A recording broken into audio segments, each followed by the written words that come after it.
ministrar para os irmãos nessa noite. Já faz tempo que essa palavra está engatilhada. E quando eu estive lá em Sorocaba, falou alguma coisa a respeito. E eu soube também que o Monte Mores estão fazendo um seminário sobre isso. Eu não tive oportunidade de estar lá. O que eu vou falar com os irmãos nessa noite tem a ver com o que Deus está falando dentro do meu coração. Eu acredito que será importante para você. Eu não consegui nem definir o tema. Eu falei, eu não sei se eu coloco o tema meu trabalho e minha fé, minha profissão e meu chamado, ou quando Deus fala sério. Tem 3 temas que eu vou nessa ministração. Parece até que não tem nada a ver, mas tem, ó. O meu trabalho e a minha fé, minha profissão e o meu chamado, e quando Deus fala sério. Quero ler para os irmãos Marcos no capítulo 11, versículo 12 ao 14, depois do 20 ao 21. E no dia seguinte, depois de sair de Betânia, Jesus esteve fora.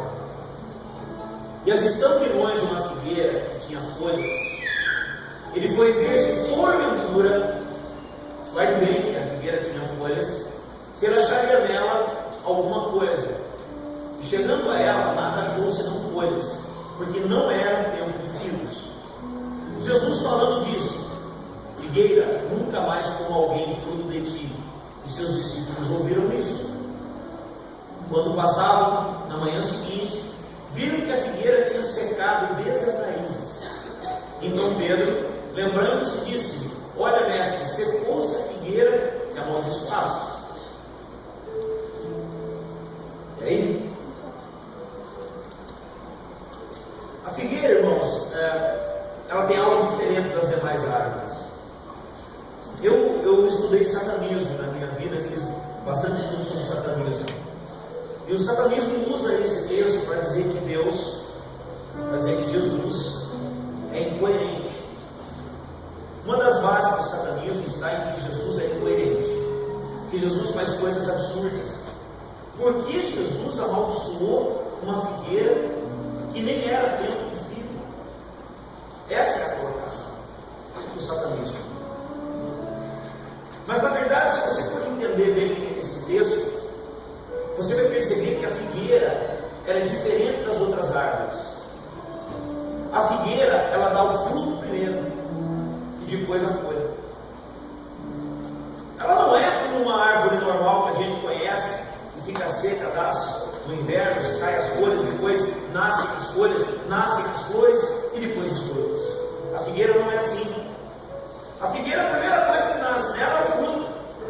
Então, quando você identifica que essa figueira está boa, que ela já passou, ou que ela está no tempo do fruto, ou que o tempo do fruto ainda está vigente, quando começa a nascer folhas. O que Jesus viu à distância? Jesus viu folhas. Quando ele viu folhas, gerou nele o quê? Uma expectativa. Gerou uma expectativa em Jesus de que aquela árvore poderia ter frutos. Então ele se animou. E Jesus chega até aquela árvore e vê que no meio de todas aquelas folhas tinha que ter algum fruto. Tinha que ter, mas não tinha. Então Jesus amaldiçoou a figueira, não porque ela tivesse ou não tivesse fruto, mas porque ela mentiu para ele. A figueira mentiu para Jesus. Ele olhou, esperava alguma coisa, e quando chegou, não tinha o que ele estava esperando. Ainda que não fosse o tempo, ainda que não fosse os sinais daquela árvore, dizia: essa árvore é diferente. E Jesus foi até ela. Amados, Jesus quis dizer alguma coisa com isso. Jesus, ele quis expressar alguma coisa com isso. Eu não acredito que Jesus quis amaldiçoar uma figueira simplesmente porque ele era amaldiçoado. Jesus quis nos ensinar que às vezes ele olha para a gente e vê folhas, e aí ele vem até a gente e fala: eu quero ver os seus frutos, e não acha fruto nenhum. Amados, tem situações na Bíblia que Deus parece ser enérgico demais. Mateus, no capítulo 25, versículo 26 ao 30, tem um texto também que mostra Jesus falando de Deus de uma forma enérgica. Por isso que eu disse que esta ministração poderia ser quando Deus fala sério. E ao que nos respondeu o seu Senhor, servo, esse Senhor aqui significa Deus Pai, irmãos. Jesus está falando da parábola, dos talentos, e ele diz: servo mau e preguiçoso. Jesus não gosta muito de preguiçoso, não. Sabias que eu sei que eu colho onde não semeei, e que recolho onde não joerei? Devias então entregar o meu dinheiro aos banqueiros, e vindo eu ia recebido com juros. Tirai, pois, olha bem, tire, pois, o dinheiro, tire o talento, e dai ao que tem os 10. Porque a todo que tem, dar-se-á, e terá em abundância. Mas o que não tem, até aquilo que tem, lhe será tirado. Lançai o servo inútil. Foi Jesus que disse isso. Servo inútil. Nas trevas exteriores, ali haverá choro e ranger de dentes. Amados, apesar de ser uma parábola, fica muito claro o que Jesus quer falar aqui. Fica muito claro. Então o Senhor Jesus, ele amaldiçoou a figueira, e de forma séria, não foi brincadeira, e a figueira secou. Da mesma forma, quando ele está falando dos talentos, ele diz: aquele no qual eu dei o talento e não multiplicou o talento, eu tirarei o que ele tem. É bem isso. Eu não consigo achar uma outra explicação para esse texto. Olha, eu te dei um talento, te dei um, não te dei 5, te dei um, e voltarei e vou pedir contas desse talento. E quando eu vier pedir contas, se você não tiver feito nada com ele, eu vou tirar de você o que você tem, e vou dar para aquele que tem mais, para aquele que se dedicou mais, para aquele que se esforçou mais. Tirarei de quem foi preguiçoso, tirarei de quem não se esforçou, não quis fazer nada, e darei para aquele que tinha mais. Porque aquele que muito tem, será lhe dado mais. E aquele que pouco tem, até o pouco que tem será tirado. Mas eu vejo algo sério aqui. Eu não consigo parafrasear, eu não consigo achar uma interpretação espiritual para algo desse. Estou lendo o coração de Jesus. O coração de Jesus. E é duro quando Jesus chama um servo de inútil. Fico imaginando o que deve ser uma pessoa, Deus olhar para o céu e falar assim: Michel, inútil. Cara, eu não sei quanto a você, mas eu tremo de pensar no negócio desse. A gente só não treme porque o Jesus Paz e Amor que foi ensinado para a gente ainda toma conta da nossa cabeça. Jesus Paz e Amor é o Jesus que a gente gosta. Nós gostamos do Jesus Paz e Amor. Olha, eu vi aqui estava analisando sete formas da manifestação de Deus, mas é evidente que você poderia colocar até outras coisas. Eu analisei 7. Isso não é nenhum estudo bíblico. Eu conheço um Deus que é Senhor. O que significa Senhor? Significa aquele que é dono de escravos. Eu conheço um Deus que ele é chamado de Senhor. Ou seja, que ele tem todas as coisas pertencentes a ele, e ele faz o que quer. E a Bíblia explica muito bem sobre isso, que ele é o Senhor. Eu conheço um Deus que é rei, e a Bíblia fala muito sobre esse Deus que é rei, Rei dos reis, Senhor dos senhores. A Bíblia faz menção do reinado de Cristo. Eu conheço um Deus que é justo, que a Bíblia diz que o seu trono está estabelecido em justiça. Eu conheço um Deus que é Senhor, um Deus que é rei, um Deus que é justo. Eu conheço um Deus que é Pai, que Jesus explicou como Ele é, falando: Abba, Pai, papaizinho querido, um Pai carinhoso. E esse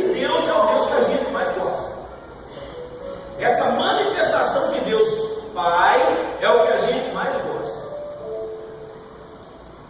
Eu conheço um Deus que se manifesta como amigo. Jesus disse isso: eu não chamo mais vocês de servos, eu chamo vocês de amigo. E a gente gosta de ouvir isso. Jesus é meu amigo.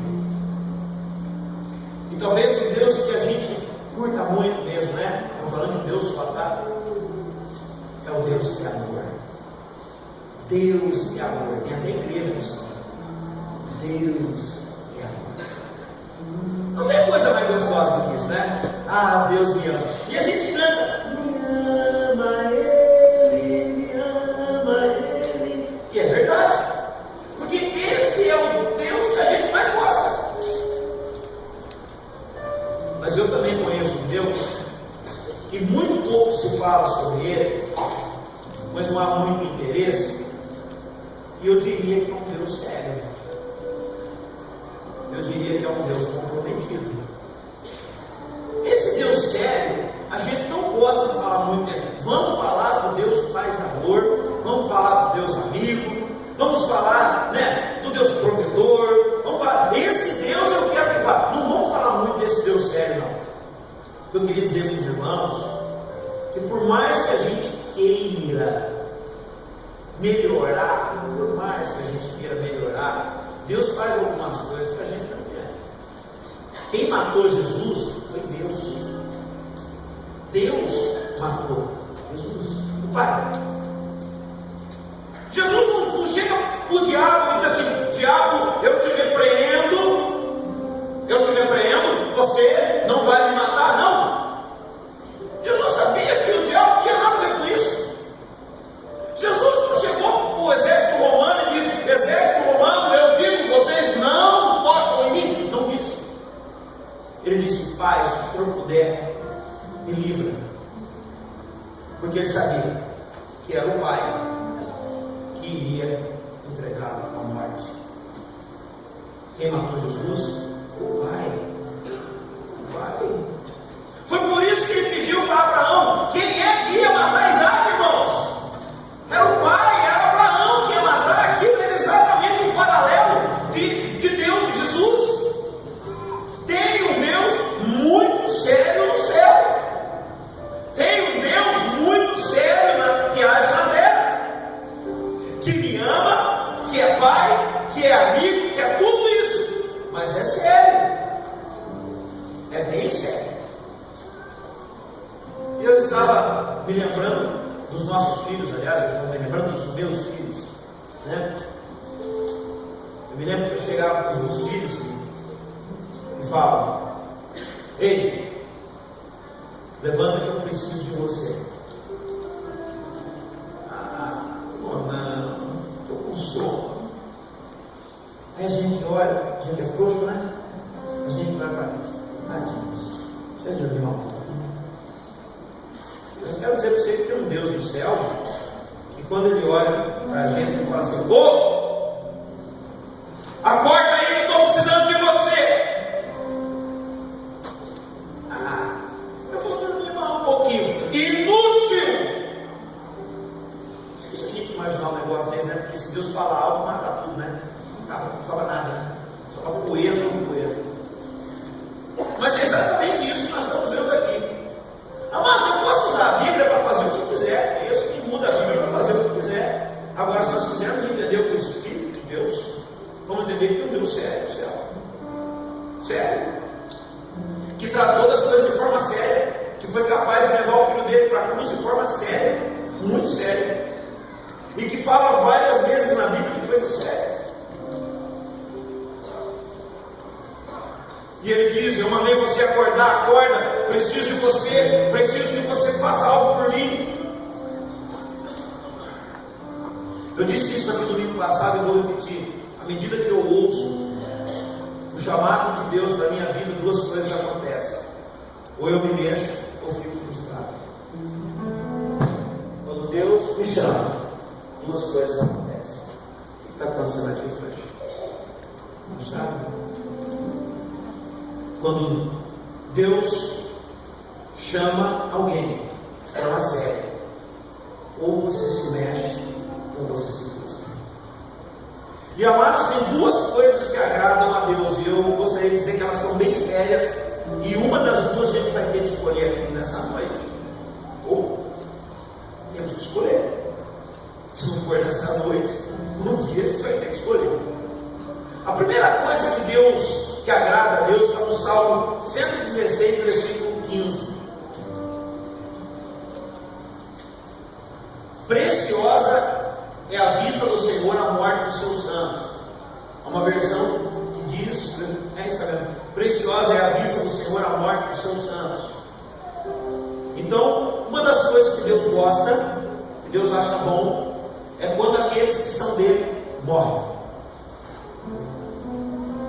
Ok? Ao contrário do que a gente pensa, Deus gosta quando a gente morre. Tá bom? Estão comigo aí? Amarrado, pastor, todo espírito de morte, a cair por terra em nome de Jesus. Mas a Bíblia diz que Deus gosta, sente feliz quando você chega no céu. Eu imagino assim que ele fala: eu estava com uma saudade de você.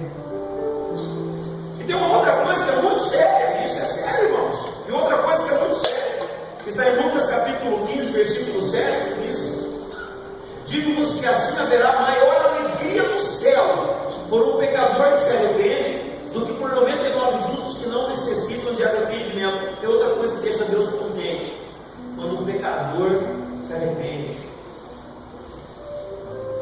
Amados, precisamos gerar alegria para Deus de um jeito que o outro. Ou a gente morre, ou a gente prega o Evangelho. A nossa vida tem que ser usada por Deus para alguma coisa. Ou a gente morre e Deus fica contente, ou a gente prega o Evangelho e Deus fica contente. Ou a gente leva os perdidos para o céu e Deus fica contente, ou nós vamos alegrar Deus morrendo. O que você escolhe? O que você quer? Alguém quer morrer, eu vou orar agora. Vamos liberar para Deus levar agora. Não? Quem quer não? Então é bom alegrar Deus evangelizando as pessoas. Mas de uma forma ou de outra nós temos que gerar alegria no coração do Pai. Temos que escolher, amados, ou morremos ou pregamos.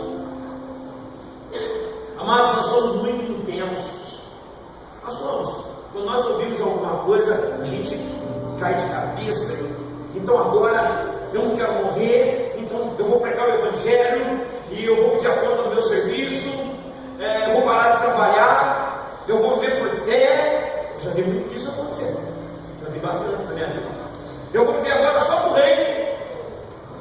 Eu preciso esclarecer algumas coisinhas para você que decidiu não morrer. Paramos aqui, beleza? Ou morre, ou prega o Evangelho. Ou morre e vai conhecer o Senhor, ou prega o Evangelho para que as pessoas conheçam o Senhor. Mas de uma forma ou de outra, a gente vai ter que alegrar o coração de Deus.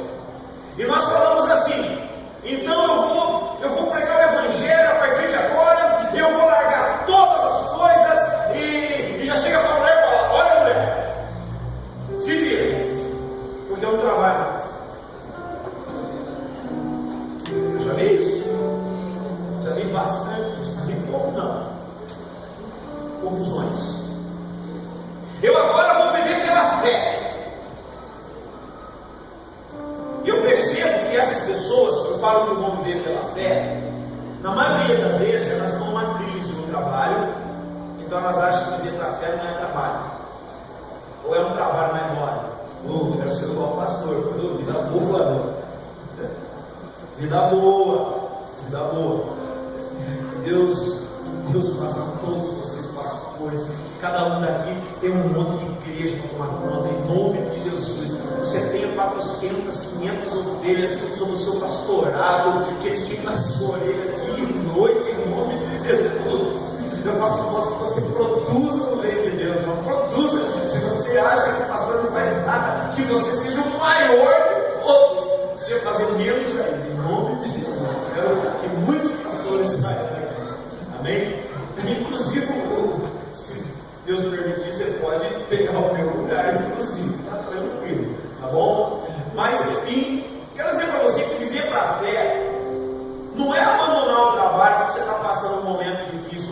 trabalho, o chefe está no teu pé, você não aguenta os caras que estão te enchendo o saco. Eu sei que tem muita gente que fazem isso, estão arrebentando as suas famílias. Amados, a grande maioria, uma grande parte dos missionários que estão hoje no mundo pregando o Evangelho estão quebrados, arrebentados e com a família destruída. Eu quero dizer para você que um dos nossos pastores no Haiti, a esposa está querendo deixar. Nós temos 2 pastores lá na base. Nós sentamos com ele, a esposa diz: eu não quero mais ficar casada com ele, eu não quero mais essa vida. Eu não tenho comida nem para mim, tenho que dividir a comida que tenho com as pessoas que ele pega na rua. Nós sentamos para conversar com ele, o pastor Paulo sentou para conversar com ele. E ele disse, ele fala português assim, ele fala: pastor, como posso eu deixar uma criança morrendo de fome? Não posso. E eu estava com a diva indo comprar comida junto com ele no carro. Ele contou que a mulher tinha separado direitinho o que ia fazer de comida, e 2 meninos bateram na porta da casa dele, que fazia 5 dias que não comia. Ele pegou aquela comida e fez e deu para os meninos, deixou os filhos sem. Minha esposa diz: eu não aguento mais isso. Muitos missionários que estão no mundo estão arrebentados. E muitos deles, que eram para ser sal e luz, acabaram se tornando parte do problema. Amados, quando Deus chama alguém para viver pela fé, viver por fé, não é a fé na provisão, é a fé no chamado. As pessoas confundem. As pessoas acham que se Deus está chamando, Deus tem a obrigação de dar o que elas estão precisando. Isso não é verdade. Quem é chamado para viver desta forma, nem todos são chamados, mas os que são chamados, eles dizem assim: nem que eu morra de fome não tem importância, nem que me matem não tem importância, e nem que matem a minha família não tem importância. Será que todos têm esse chamado? Isso é viver pela fé.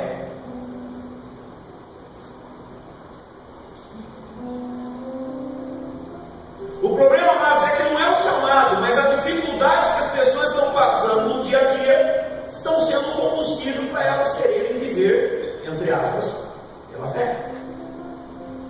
Quais são essas dificuldades? Dificuldade de submeter ao chefe, dificuldade de estudar e de se preparar melhor, dificuldade de viver num momento de crise. Eu gostaria de lembrar que Jesus chama os seus discípulos e nenhum deles estava em crise profissional, muito pelo contrário, estavam a toda. Mateus cobrando mais impostos do que nunca, Pedro, João e Tiago pescando mais do que nunca. E Deus chama. Amado, se você entendeu o que é viver por fé, então você precisa entender agora o que é viver pelo reino. E eu quero ler o livro de Filemão para você, um livro na Bíblia que está para ler inteirinho, pequenininho. Eu quero ler para você.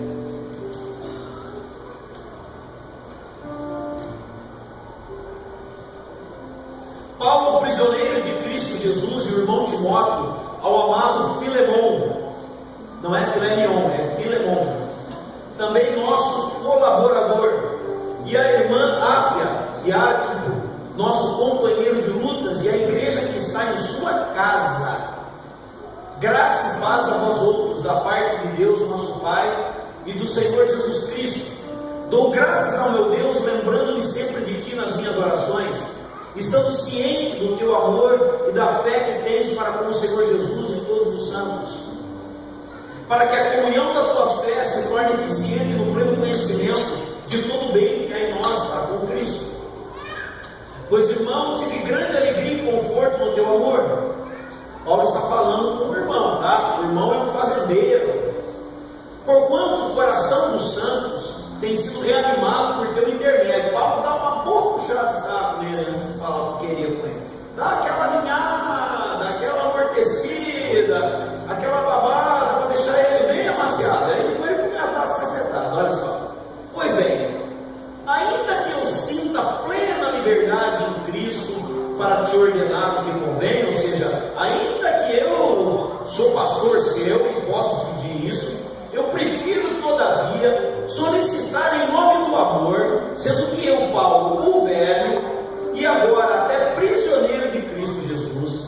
Sim, solicito-te a favor do meu filho Onésimo, que gerei entre algemas. E eu te envio de volta em pessoa, quero dizer, o meu próprio coração.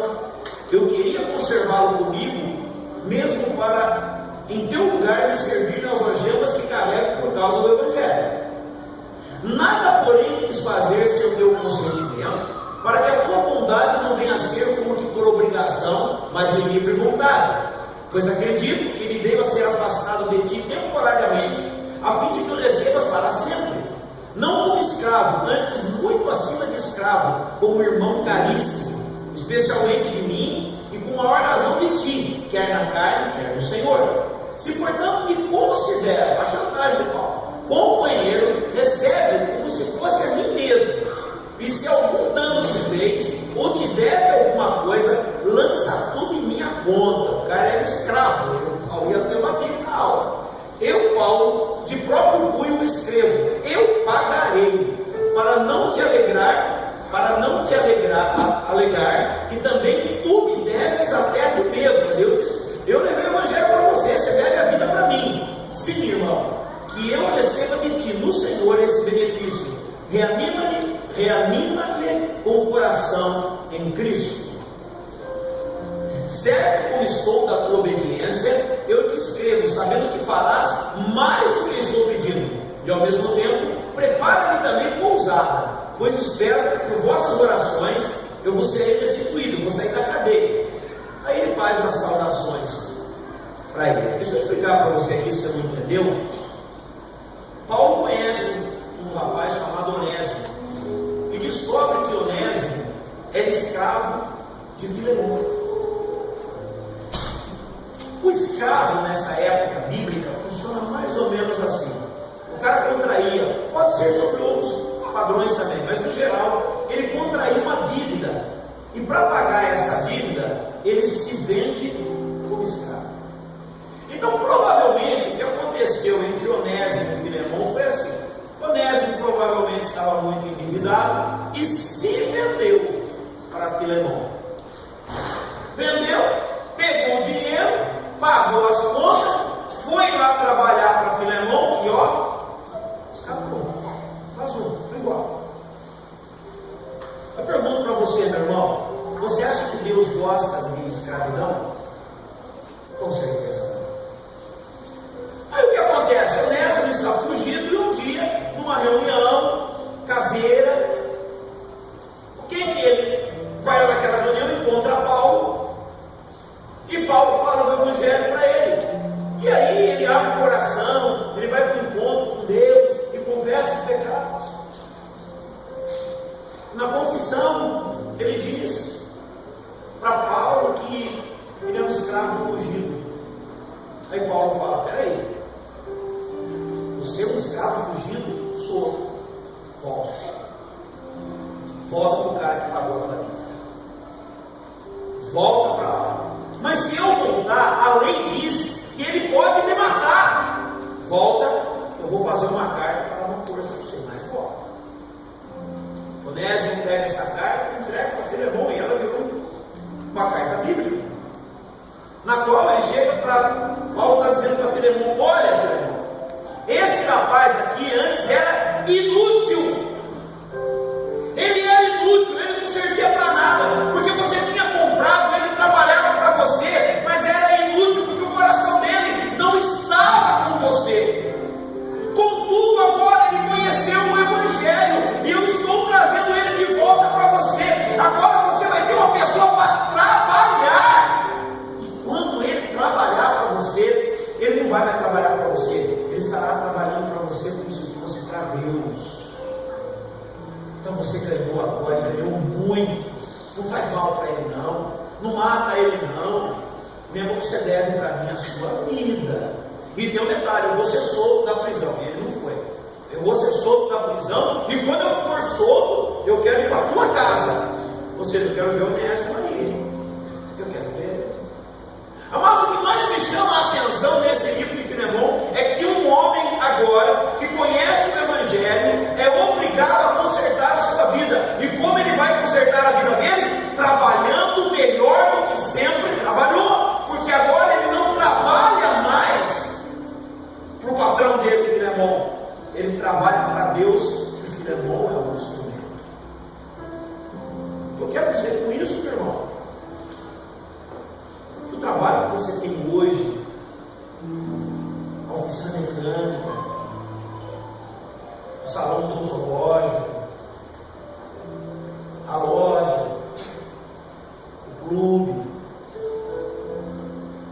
você estiver trabalhando, não é para o seu patrão que você trabalha.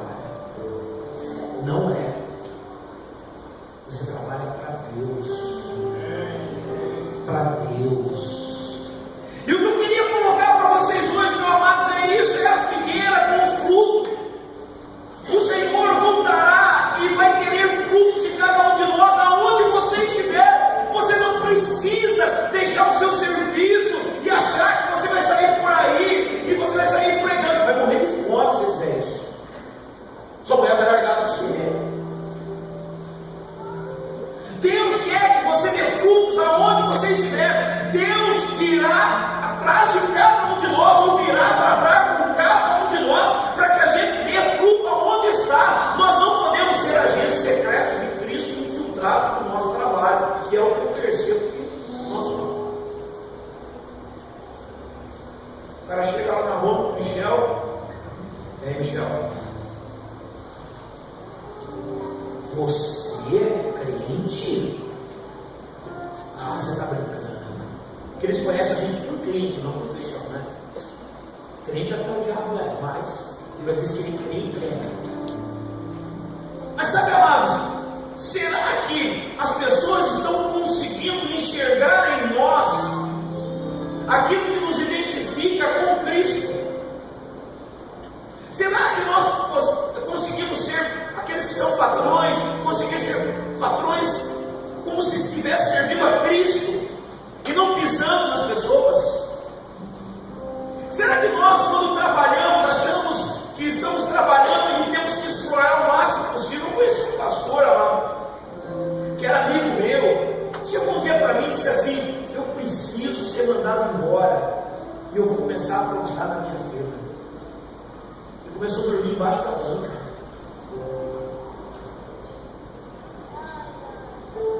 E começa a fazer corpo mole.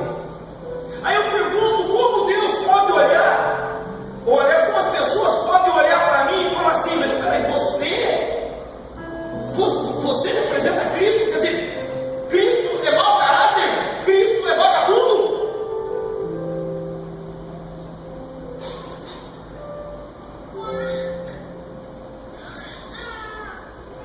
Trabalhar, amados, temos que servir a Deus como no nosso trabalho. O nosso trabalho serve para isso. E Deus não vai pedir para você: eu quero saber por que você não parou de trabalhar e não foi morar no Haiti. Se Deus perguntar para você: Senhor, é 50 graus, não consigo ficar lá. A não ser que o Senhor me dê um ar-condicionado cortado embaixo do sovaco. Não consigo. Mas eu prometo que aonde o Senhor está me pondo, eu vou dar frutos.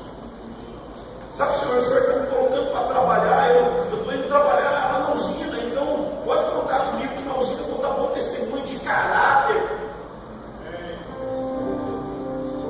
Eu trabalhava numa empresa, o pessoal do escritório ficava vendo pornografia no computador e os crentes juntos. É um negócio estranho.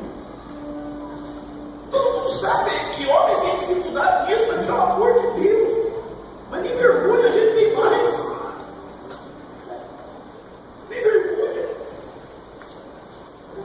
Amados, o meu trabalho é para que eu possa servir ao Senhor no meu trabalho. O meu trabalho gera sustento para mim, para minha casa, para meus filhos. O meu trabalho gera a oportunidade de viver o reino, onde o reino está estabelecido e colocado para mim. O meu trabalho é uma oportunidade dada por Deus, para que eu seja o sal da terra e a luz do mundo. É terra e mundo.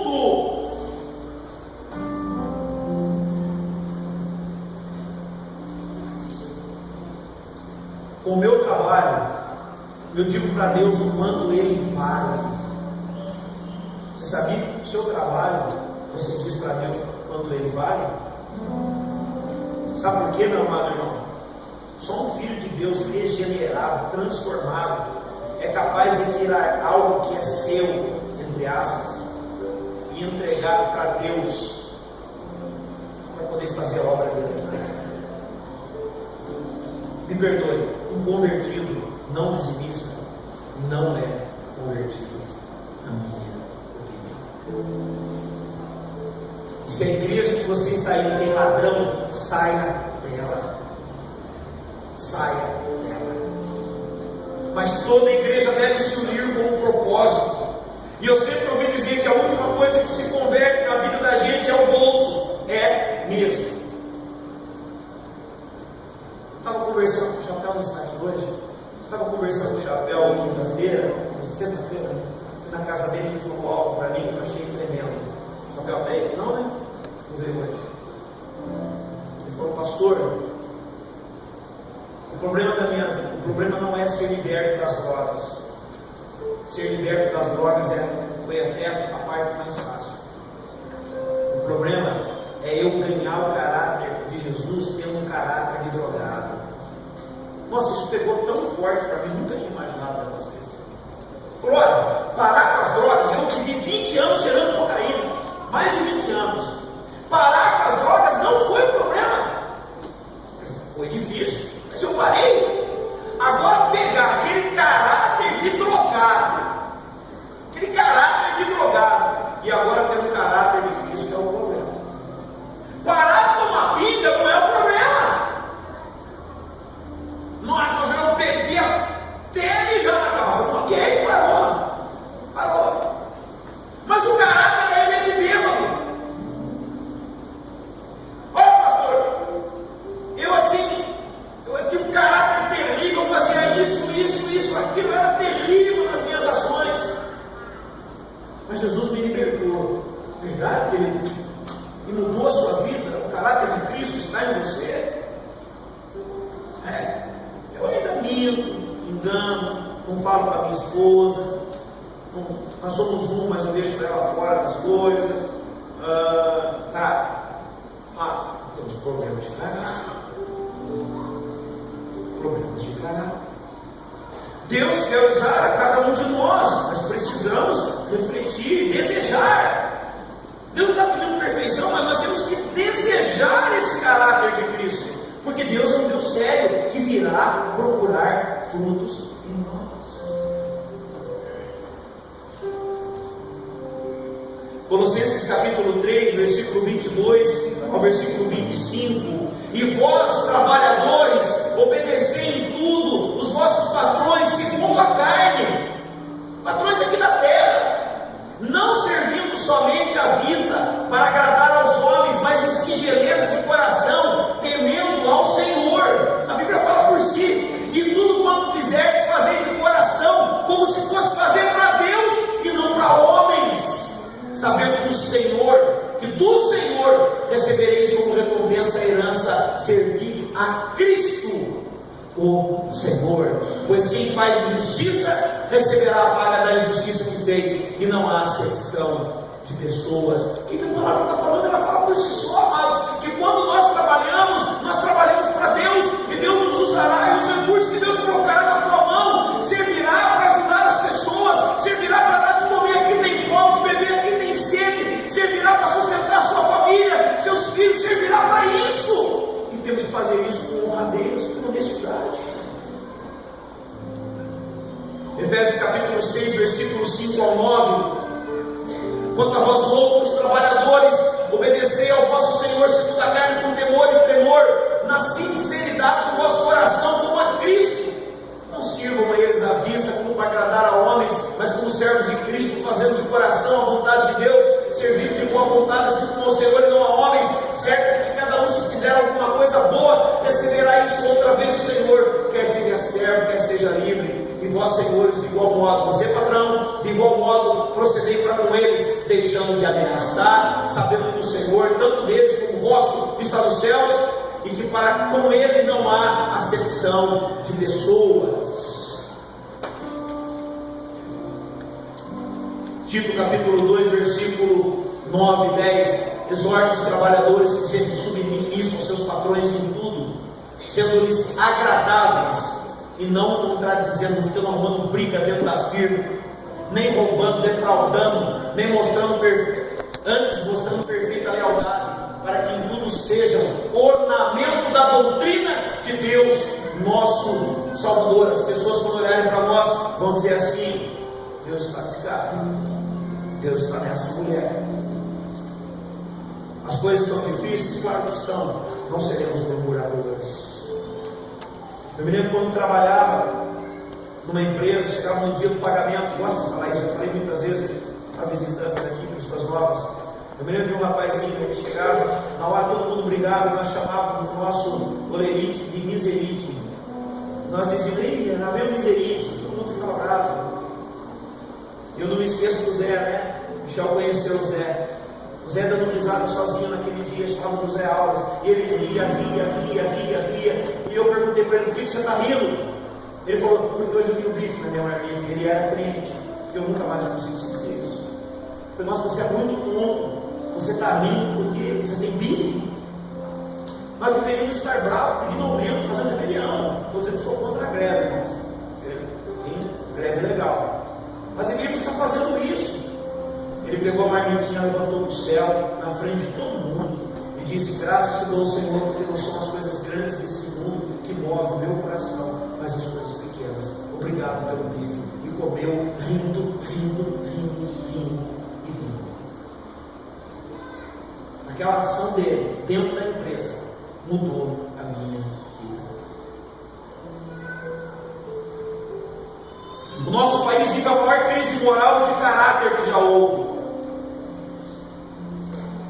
Nós precisamos ser diferentes. Eu tenho, amados, um Deus que é Pai, que é Rei, que é amigo, que é amoroso, que é Senhor, que é justo, mas que é muito sério. E que diz, eu quero te usar, eu quero te colocar onde a porta se abrir. O seu caráter e fé será usado para me fazer feliz. Eu vou isso aqui é mesmo, já viu Deus cantando para nós? Agora quer Deus falando com a gente, tá bom? Mais ou menos isso, ó. Aquelas profecias, sabe? Canta lá, manaias. Quero te usar, filho meu. Onde eu te colocar, aí quem sabe como entender melhor se eu falar assim. Onde eu te colocar, filho meu, onde a porta se abrir, e o seu caráter, filho, e a sua fé será usada para me fazer feliz, assim diz o Senhor, entendeu? Legal, né? Ouro é cantalamaias. Quando Deus cria Adão no jardim do Éden, Deus dá trabalho para Adão. Tem gente que pensa que Deus criou o jardim e falou para Adão, durma.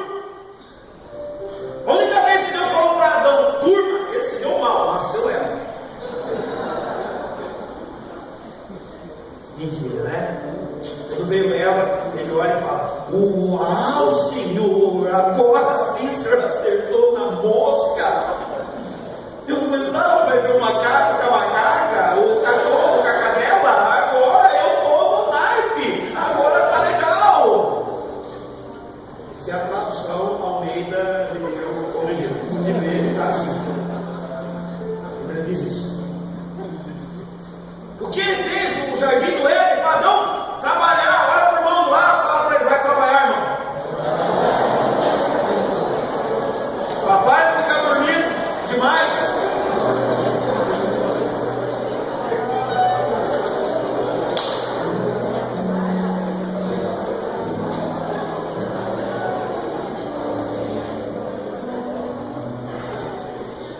Amados, trabalhar é a ordem de Deus.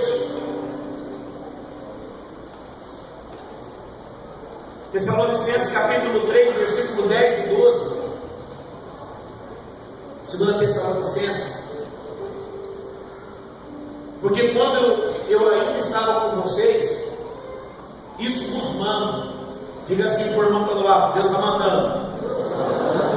Você não vai trabalhar? Costura a boca.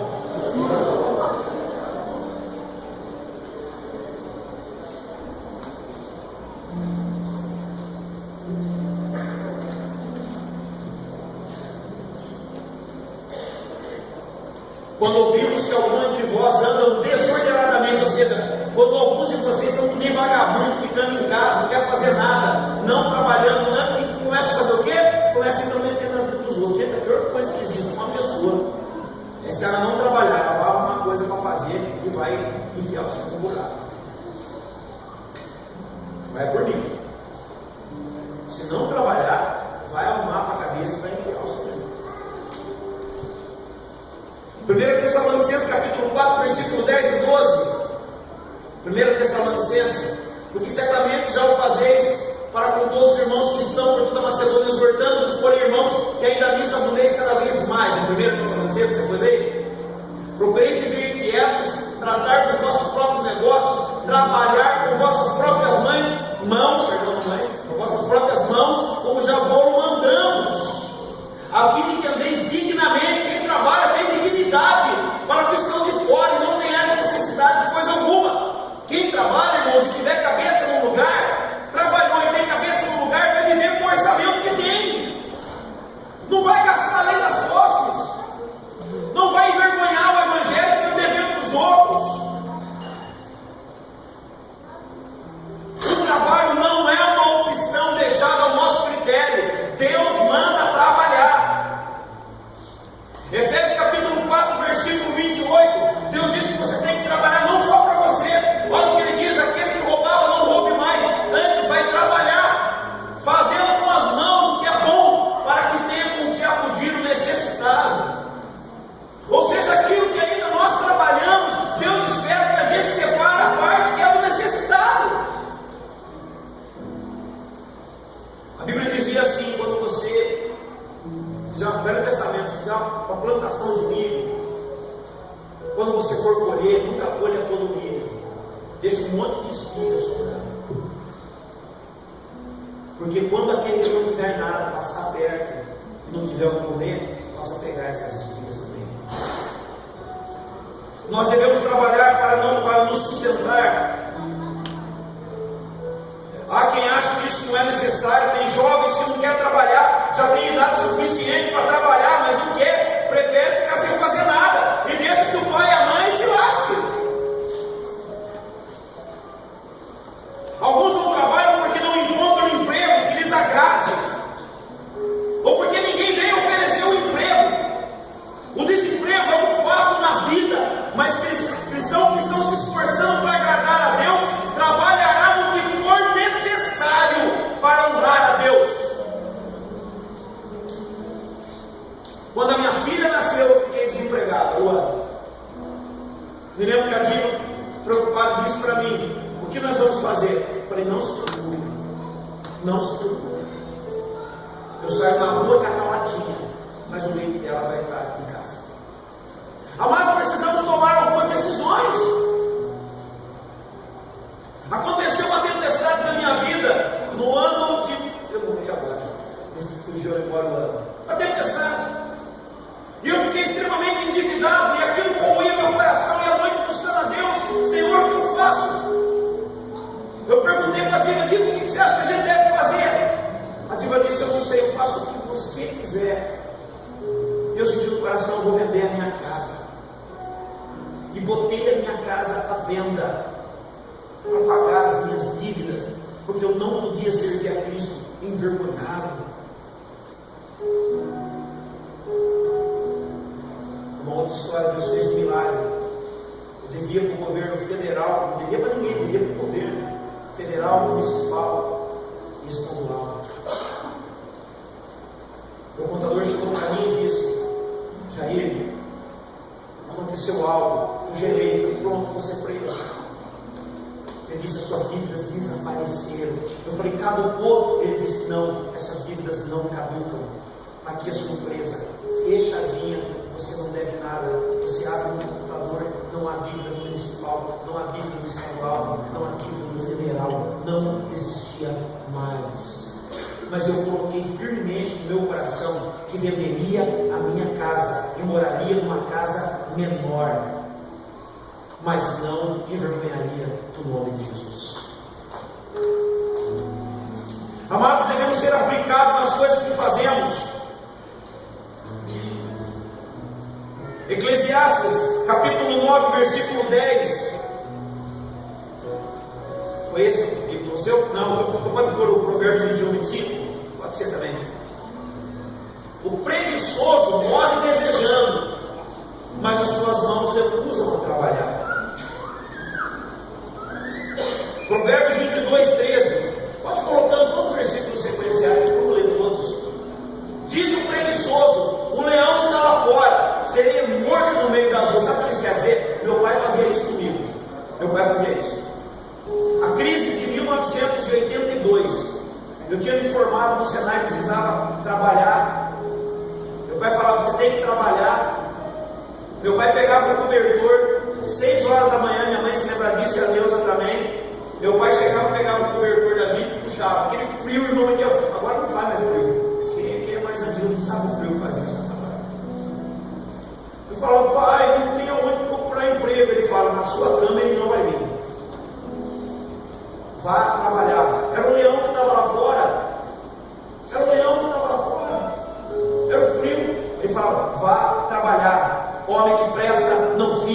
na cama. Homem que presta, acorda às 5 da manhã. Estou dando 1 hora a mais para você dormir. Esse foi meu pai. Não era crente, mas me fez homem. Homem. Um pouco para dormir, um pouco para tosquenejar, um pouco para cruzar o braço em repouso. Acabou o dia. Perceberam? Cara, tem uma coisa que me irrita é quando eu peço para fazer uma coisa e seu filho diz: daqui a pouco eu vou. Seu filho é assim também, senhor? O meu veio no fundo hoje, a gente sabia.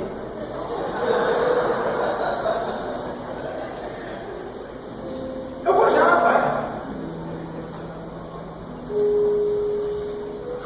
O que ajunta no verão, o que trabalha no verão é filho sábio, mas o que dorme na cega, na colheita, é filho que envergonha, traz vergonha para a mãe, para o pai.